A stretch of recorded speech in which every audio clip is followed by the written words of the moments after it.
Assalamualaikum warahmatullahi wabarakatuh. Perkenalkan, nama saya Kalifa Berlian dengan NIM akhir 259. Di sini saya akan mempresentasikan mengenai review dokumen Renstra Dinas Kesehatan Provinsi Jawa Timur tahun 2025 sampai 2026. Untuk yang akan dibahas pada PPT kali ini, yaitu yang pertama ada profil singkat dokumen Rencana Strategis Dinas Kesehatan Provinsi Jawa Timur tahun 2025 sampai 2026. Yang kedua ada analisis kelebihan dan kekurangan pada lingkungan bisnis eksternal dan internal. Yang ketiga ada analisis kelebihan dan kekurangan pada dokumen rencana strategis Dinas Kesehatan Provinsi Jawa Timur tahun 2025 sampai 2026. Yang keempat ada upaya perbaikan dokumen Renstra Dinas Kesehatan Provinsi Jawa Timur tahun 2025 sampai 2026. Dan yang terakhir ada kesimpulan.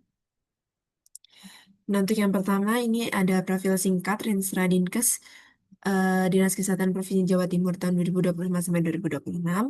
Yang pertama ada visinya yaitu meningkatnya derajat kesehatan masyarakat Jawa Timur secara merata dan berkelanjutan melalui pelayanan kesehatan yang berkualitas, adil, dan akuntabel. Untuk misinya, yang pertama, meningkatkan status kesehatan keluarga dengan pendekatan siklus hidup. Yang kedua, memperbaiki gizi masyarakat serta menurunkan prevalensi stunting. Yang ketiga, memperluas akses dan pemerataan fasilitas pelayanan kesehatan dengan sistem rujukan yang terpadu. Yang keempat, meningkatkan kualitas dan keselamatan pelayanan kesehatan di rumah sakit maupun layanan primer.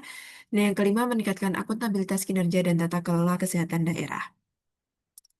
Nah, dokumen Renstra Dinas Kesehatan Provinsi Jawa Timur tahun 2025 sampai 2026 ini disusun berdasarkan beberapa regulasi yang sudah ada, yaitu yang pertama ada UU Nomor 25 Tahun 2004 tentang Sistem Perencanaan Pembangunan Nasional, yang kedua ada UU Nomor 17 Tahun 2007 tentang RPJP Nasional tahun 2005 sampai 2025, yang ketiga ada UU Nomor 23 Tahun 2014 tentang Pemerintahan Daerah, yang keempat UU Nomor 1 Tahun 2022 tentang Hubungan Keuangan Pusat dan Daerah, yang kelima ada UU Nomor 17 Tahun 2023 tentang Kesehatan, yang keenam ada Permenkes Nomor 4 Tahun 2019 tentang Standar Teknis Pemenuhan Mutu Pelayanan Dasar, yang ketujuh ada PP Nomor 2 Tahun 2018 tentang Standar Pelayanan Minimal, yang kedelapan ada Permendagri Nomor 100 Tahun 2018 tentang Penerapan SPM, yang terakhir ada Peraturan Gubernur Jawa Timur Nomor 100 Tahun 2023 tentang Rencana Pembangunan Daerah Provinsi Jawa Timur tahun 2025 sampai 2026. Nah, selanjutnya yaitu ada analisis kelebihan dan kelemahan pada lingkungan eksternal dan internal. Untuk yang pertama ada strength atau kekuatannya. Di sini yang pertama ada jaringan fasilitas kesehatan yang luas, di mana terdapat 14 RSUD di bawah Dinas Kesehatan Jawa Timur seperti RSUD Dr. Sutomo, RSUD Dr. Saiful Anwar, dan RSUD Cibamenur. Yang kedua, sumber daya manusia kesehatannya memadai di mana memiliki tenaga kesehatan spesialis di rumah sakit rujukan provinsi. Yang ketiga ada capaian indikator kesehatannya relatif baik, yaitu angka harapan hidup di Jawa Timur 74,96 tahun pada tahun 2023, yang dimana ini di atas rata-rata nasional. Yang keempat ada dukungan regulasi dan anggaran, di mana adanya peraturan Gubernur Jatim nomor 100 tahun 2023 yang memastikan bahwa dokumen Estra ini sinkron dengan rencana pembangunan daerah provinsi. Yang kelima ada struktur organisasinya jelas dan lengkap. Ini memudahkan koordinasi dari dinas hingga rumah sakit. Nah, untuk minusnya yaitu kelemahannya, pertama ada distribusi tenaga kesehatan yang tidak merata, di mana dokter spesialis ini terkonsentrasi di Surabaya atau Malang dan minim di daerah terpencil dan kepulauan. Untuk yang kedua, fasilitas kesehatannya belum merata. Masih ada beberapa rumah sakit tipe kelas C atau D yang memiliki keterbatasan dalam layanan rujukannya. Untuk yang ketiga, ada sistem rujukan yang belum optimal. Pasien dari Kepulauan Madura itu sulit untuk mengakses rumah sakit rujukan provinsi. Yang keempat, ada manajemen obat dan vaksin yang belum efisien, di mana distribusinya ini sering tidak merata antar kabupaten atau kota. Dan yang terakhir, ada evaluasi program yang masih administratif, lebih fokus pada laporan input atau output yang belum sepenuhnya menilai outcome dari kesehatan masyarakat. Untuk yang selanjutnya ada peluangnya. Yang pertama ada dukungan kebijakan nasional. Ini adanya JKN atau BPJS dan SPM di bidang kesehatan. Yang kedua ada perkembangan teknologi digital, yaitu adanya peluang penerapan telemedicine, rekam medis elektronik, dan integrasi sistem rujukan.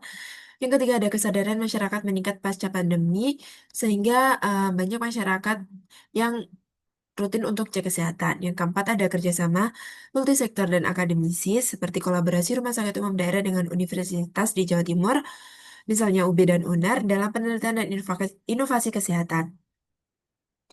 Yang kelima ada bonus demografi, di mana generasi produktif ini dapat diperdayakan sebagai agen perubahan perilaku hidup sehat.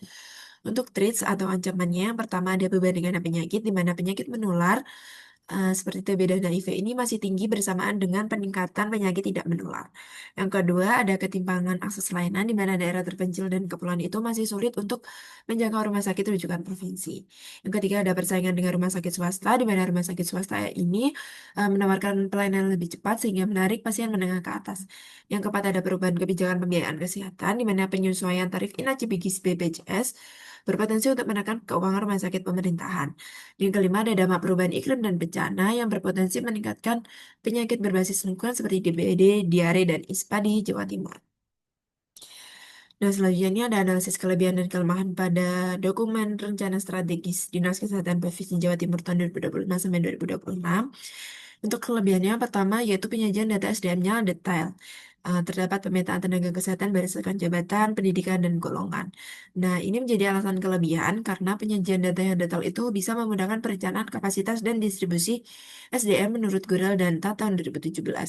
Nah, untuk yang kedua, mengidentifikasi peluang strategis eksternal, misalnya dukungan JKN, PLUD, akreditasi rumah sakit, serta health tourism.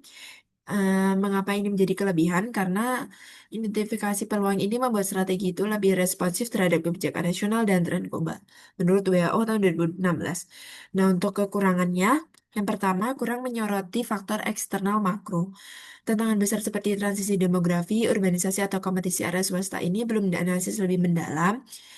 Nah, ini menjadi kekurangan karena analisis makro itu penting untuk melihat keberlanjutan sistem kesehatan menurut Mintzberg pada tahun 2005. Untuk yang kedua, hubungan analisis dengan strategi belum eksplisit, di mana hasil analisis SWOT SWOT-nya lebih berdaftar, belum terlihat jelas bagaimana diterjemahkan ke strategi operasional. Nah, alasannya mengapa ini menjadi kekurangan? Karena keterhubungan antara analisis dan strategi ini menentukan dalam keberhasilan implementasi menurut Bryson tahun 2018. Nah, untuk usulan perbaikannya, yang pertama, penguatan sistem surveillance dan respon cepat, yaitu dengan mengintegrasikan surveillance penyakit menular dengan data digital real time dan meningkatkan kapasitas laboratorium kesehatan provinsi sebagai laboratorium rujukan. Kenapa ini harus dilakukan? Karena surveillance yang terintegrasi itu bisa meningkatkan deteksi dini dan efektivitas dalam pengendalian penyakit menurut WHO tahun 2016. Untuk yang kedua, ada akselerasi penurunan AKI atau AKB dan stunting bisa di, mengguna, bisa dengan mengembangkan pendekatan life cycle dalam program gizi dan KIA serta memperkuat integrasi lintas sektor. Nah, alasannya karena faktor multidimensi ini butuh pendekatan yang komprehensif untuk menurunkan AKI atau AKB dan stunting menurut Bappenas tahun 2020. Untuk yang ketiga ada transformasi digital kesehatan di mana bisa mengoptimalkan rekam medis elektronik dan mengintegrasikan SIM RS menuju smart hospital dan mengembangkan telemedicine untuk menjangkau DTPK atau daerah terpencil, tertinggal, dan kepulauan. Alasannya karena digitalisasi ini bisa meningkatkan akses, mutu, dan efisiensi layanan kesehatan menurut Bryson tahun 2018.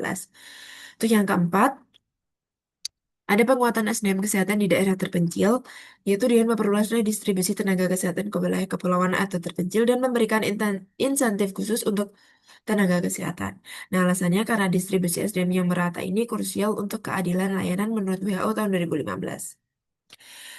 Nah, untuk kesimpulannya, yaitu dokumen rencana strategis Dinas Kesehatan Jawa Timur tahun 2025 sampai 2026 ini disusun selaras dengan kebijakan nasional dengan visi meningkatkan derajat kesehatan masyarakat secara merata dan berkelanjutan. Analisis ini menunjukkan kekuatan berupa jaringan fasilitas kesehatan, SDM yang memadai, dan dukungan regulasi. Namun masih terdapat kelemahan seperti distribusi tenaga kesehatan yang belum merata, sistem rujukan yang kurang optimal, dan manajemen obat atau vaksin yang belum efisien. Peluang dapat dimanfaatkan melalui perkembangan digitalisasi, kerjasama multisektor, dan meningkatnya kesadaran masyarakat. Sedangkan ancamannya meliputi beban ganda penyakit, ketimpangan akses, serta dampak perubahan iklim. Oleh karena itu, strategi perbaikan difokuskan pada penguatan surveillance, percepatan penurunan AKI dan AKB, serta stunting, transformasi digital kesehatan, serta pemerataan SDM guna mewujudkan pelayanan kesehatan yang adil, akuntabel, dan berdaya saing. Nah, ini daftar pustaka yang saya gunakan. Mungkin itu saja dari saya. Ada kurang lebihnya, mohon maaf yang sebesar-besarnya. Wassalamualaikum warahmatullahi wabarakatuh.